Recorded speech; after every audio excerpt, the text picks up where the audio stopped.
itu tidak harus di bidangnya. Ya. Contohnya saya ini, Ya. saya tidak di bidang saya, tapi nggak sukses. Saya tuh bisa Kan gini. double, sudah nggak di bidangnya, nggak sukses lagi, berarti nggaknya itu double. Nih, kalau bapak-bapak yang di depan kan jelas. Beliau ini jadi orang penting semua. Nah, ini Kalau bapak, kalau saya memahami hidup itu begini. Saya berdiri di hadapan orang-orang penting. Itu salah satu Oke. golongan yang luar biasa. Jadi orang penting itu jadi luar orang biasa. penting. Ada lagi kelompok Dibagi berapa pak? yang kedua ada. Apa pak? Kalau yang pertama jadi orang penting, yang golongan kedua yang penting jadi orang. Nah, itu ada itu. Yang penting jadi orang. Kalau Oke. kalau saya di kelompok yang ketiga, Apa? yang penting orangnya jadi. Maksudnya? Nah kayak seperti ini, di telepon Pak Agung langsung jadi acaranya. Ini penting nih Pak. Karena banyak ya kadang-kadang telepon ujung-ujungnya nggak jadi. Batal acaranya itu, Oke. waduh sering banget ya. Jadi alhamdulillah ini penting sekali karena otomatis berarti acaranya jadi. Jadi ya, di telepon langsung bisa pak. Waktu di telepon saya pertama kali terima telepon saya dilema ini ya. Ini pilihannya ini saya ambil atau saya terima gitu kan, saya bingung ya, perlu beberapa waktu untuk memikir. Akhirnya saya terima Pak, ini Iya. karena kalau nggak saya terima ini diambil orang lain. Jadi padahal waktu di telepon saya cek data nih, Cak ngisi acara ulang tahun Pak Agung Laksono. Iya. Saya lihat tanggal 23. Iya. Bentar saya lihat kalender dulu, mohon maaf Pak Agung ya. Iya. Saya lihat kalender, waduh ada 2. Iya. Terus saya jawab, aman Pak, bisa Pak? Saya bilang, Katanya ada 2. bukan tanggal 23 Pak ya? Iya. Tanggal 23 kan ada 2 Pak ya? Iya. Ada 2 terus 3. Iya. Jadi ada 2, 3, oh 2, 3. Berarti aman ya Pak? ya? Bisa. Kosong. Alhamdulillah bisa hadir di sini, Alhamdulillah luar bisa biasa. hadir. Dan Dan ini memang kehormatan buat saya sekali lagi. Saya itu pengen sekali sebenarnya berkarya di sesuai karir atau bidang saya, tapi alhamdulillah saya tidak bisa Pengusaha. kembali ke jalur saya. pengusaha dulu pernah usaha. Saya itu pernah usaha. Seperti banyak. Pak Agung. Pernah usaha saya, karena saya tuh mewarisi, mohon maaf kalau Bapak Agung Laksono ini bapaknya yang dinas di pajak, kalau saya ibu saya Pak, Ibu di? pajak. Oh. Karena kalau saya perhatikan ibu saya dari dulu majekin bapak saya terus Pak. Ibu saya ini kerja di pajak. Iya, iya. Oke, sejarah cerita deh. Kalau Pak Agung kan jelas merintis karirnya mulai tahun 49 beliau lahir. Saya terus- mengamati. Oke, Beliau itu pernah menjadi Menpora. Menpora. Tuh, tahun 98, Pernah 2 kali Menpora. Saya waktu itu mahasiswa. Iya. Saya sudah nyambing lawak gini Pak Abu Rizal. Jadi waktu ketemu 98, 99 Pak Agung Laksono Menpora, saya pelawak. Beliau pernah jadi Menko Kesra. Menko Kesra itu tahun 2000. Zaman Pak SBY. Ya, ketemu saya lagi, beliau sudah Menko Kesra, saya pelawak. Beliau kemudian Ketua DPR. DPR 2004-2009. Nah, beliau ketua DPR, ketemu saya pelawak. Beliau jadi Watimpres. Sekarang beliau Wantipres, ketemu saya pelawak. Ya, Artinya, secara karir sebenarnya saya itu lebih stabil dibanding beliau. Kalau kita lihat benar, saya dari ketemu beliau pelawak terus Pak. Nanti saya stabil. Ya sebenarnya stabil itu kata ganti dari stuck Pak ya. beliau itu naik meningkat. Ya beliau naik meningkat. Dan saya stuck. hebatnya, beliau pernah menjadi menteri di 3 presiden. Tepuk tangan buat Luar Pak Agung biasa. Laksono. Makanya beliau ini tokoh 3 zaman itu 3 benar zaman. sekali. Kalau saya memang, saya dulu cerita sedikit mungkin background bapak saya dulu supir Pak. Supir bis. Antar kota gitu. Antar penumpang. Ya, antar kota tapi. Ya ngantar ngapain? Memang kota pergi kemana dia? Maksudnya antar penumpang. Ngantar penumpang. Bapak Ya. saya supir bis. Oke. Ibu saya perawat. Oke. Jadi yang merawat bapak dan anak-anaknya. Jadi bapak saya itu dulu supir bis. Jadi paling ya kalau pulang ke rumah itu paling cepet 2 minggu sekali Pak. Itu pun hanya sehari di rumah. Oke. Jadi saya pikir-pikir, tahu dulu mikir. Nyetir tiap hari nyetir. Oh tiap hari nyetir. Kalau pas di rumah aja bapak saya nggak nyetir. Oh. Karena disetir sama ibu saya kalau di rumah. Jadi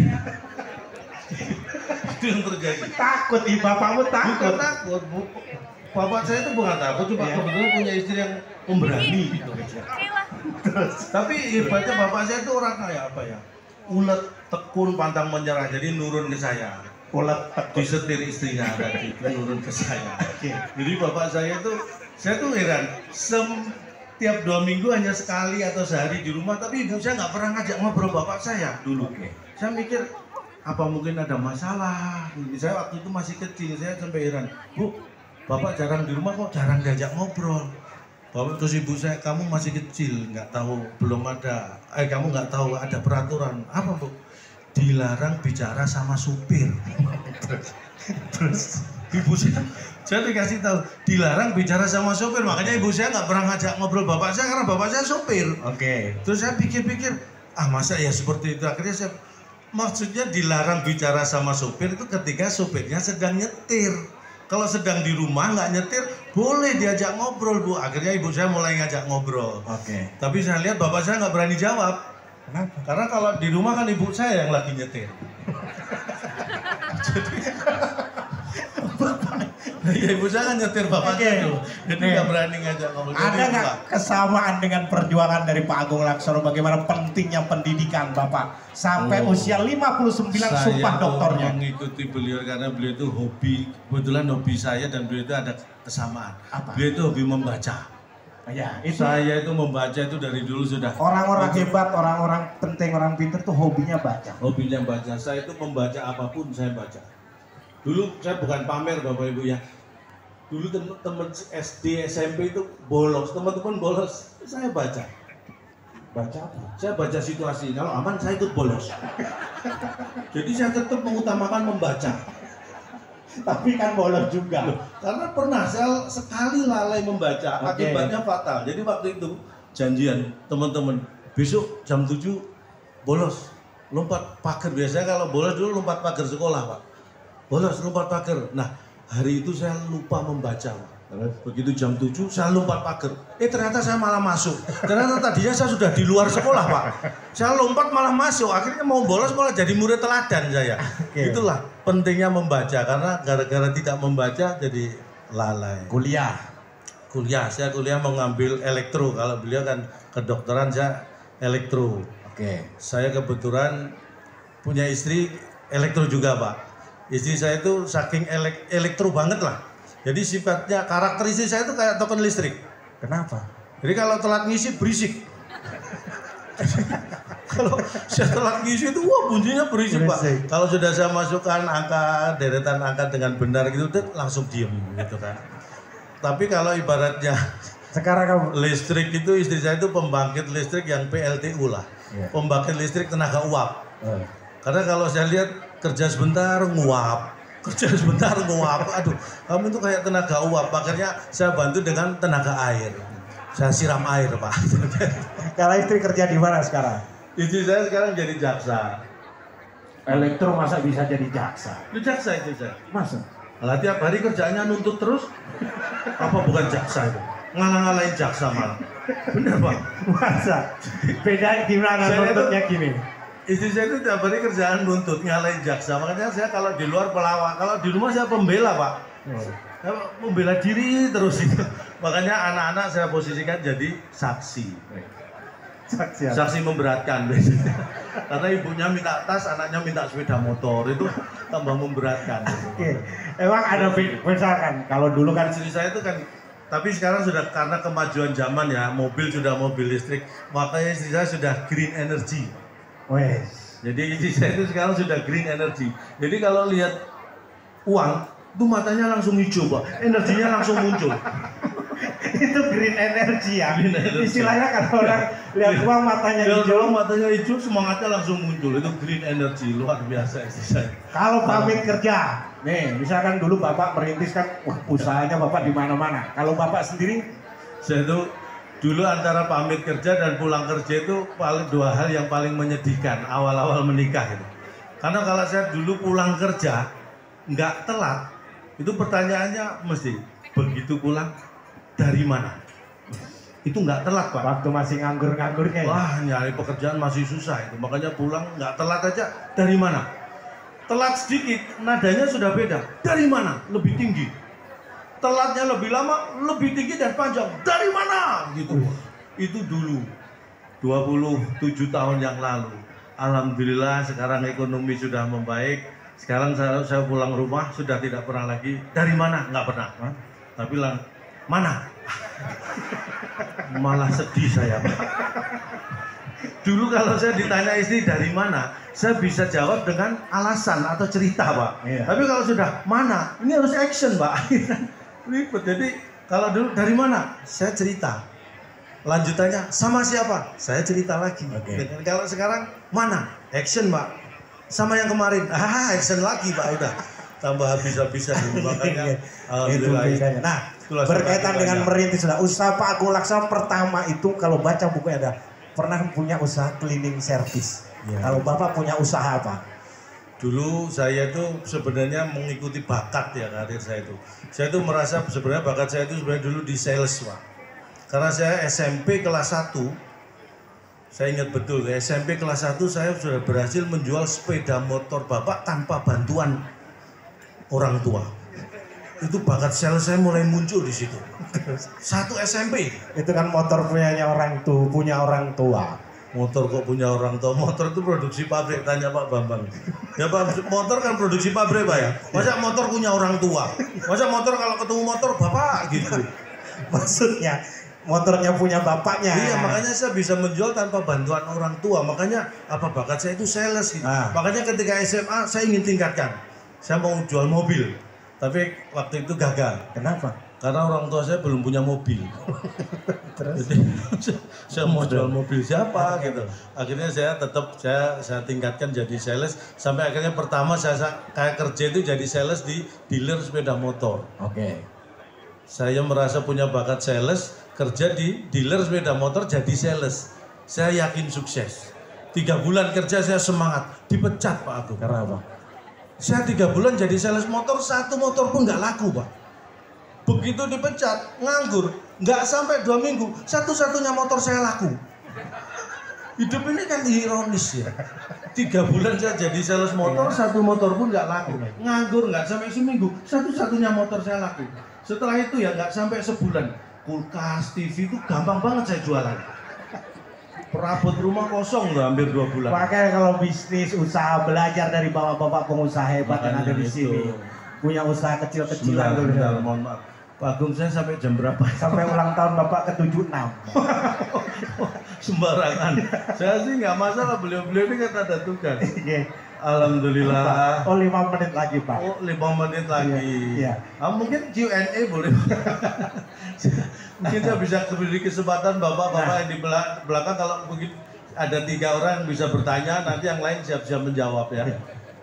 Nah berkaitan dengan karir juga. Kemudian Bapak juga pernah kerja juga, kemudian bergabung dengan HIPMI. Bergabung dengan HIPMI juga. Nah, ya, kalau Bapak pernah kerja? Saya itu dulu kerja itu setengah mati, Pak. Jadi saya sebelum kuliah, ibu saya ingat betul, saya izin lulus SMA. Bu, saya pengen lanjutkan, saya bangun kuliah. Ibu saya itu tegas, Udayana. Di Bali? Enggak. Kenapa? Udayana nggak usah kuliah, biayanya mahal. Itu biayanya mahal memang. Ya makanya dulu akhirnya ingat betul, saya itu awal-awal kuliah itu orang tua saya membiayai saya dengan cara ngutang, Pak. Jadi bapak ibu saya itu sampai kredit ke bank, utang itu membiayai saya kuliah. Makanya saya tidak ingin memberatkan orang tua, makanya saya bertekad saya harus sebisa mungkin meringankan beban orang tua, dan alhamdulillah orang tua saya itu ngutang untuk kuliah saya itu hanya sampai semester kedua.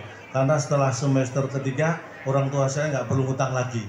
Karena saya sudah bisa utang sendiri.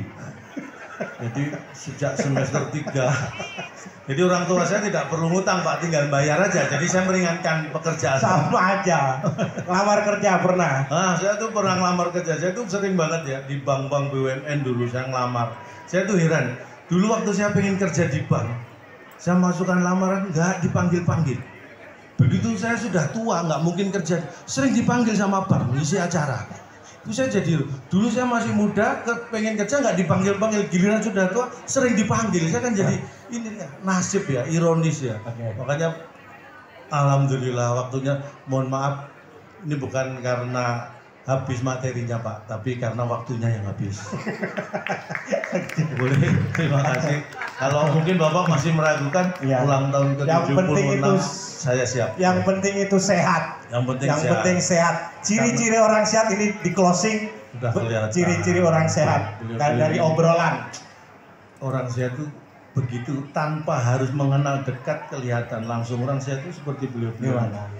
Istrinya cantik, ya kan? Anaknya lucu-lucu. Oke. Itu sehat dan bahagia. Kurang sehat biasanya. Kalau kurang sehat itu biasanya anaknya cantik, istrinya lucu-lucu. Nah itu kurang sehat. Jangan ditiru. Nah, kalau obrolan orang-orang beda ya di grup-grup gitu WA gitu ya. Beda kalau ini waktunya habis jangan dibuat. Ini materi bisa buat ulang tahun ke-76 Mbak ya. Saya kosongkan 23 Maret tahun 2025 saya sudah kosongkan mulai sekarang Pak Agung. Tips-tips sehat ya. Tips-tips sehat. Saya berikan tips-tips untuk menjaga kesehatan. Mohon maaf jangan dimasukkan hati Pak Agung, tapi dimasukkan agenda saja. Sekali lagi mungkin kalau ada kata-kata yang salah mohon dianggap benar ya, karena tak ada gading yang tak retak.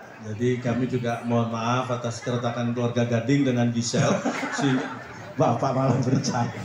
Terus Pak. Jadi tak ada gading yang tak retak, mohon maaf atas nama keluarga besar Gajah ya, karena tidak bisa menghasilkan gading yang utuh. Tapi untuk selanjutnya kita akan bersama-sama menyaksikan video luar biasa. Ini video tentang perjalanan hidup seorang yang luar biasa, Bapak Agung Laksono. Selamat menyaksikan.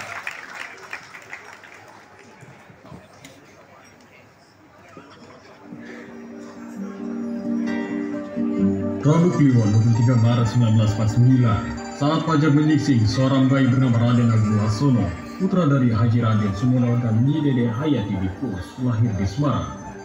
Sang ayah yang merupakan keturunan ajudan keluarga Keraton Cirebon itu berasal dari Desa Kepuh, Kecamatan Palimanan, Cirebon.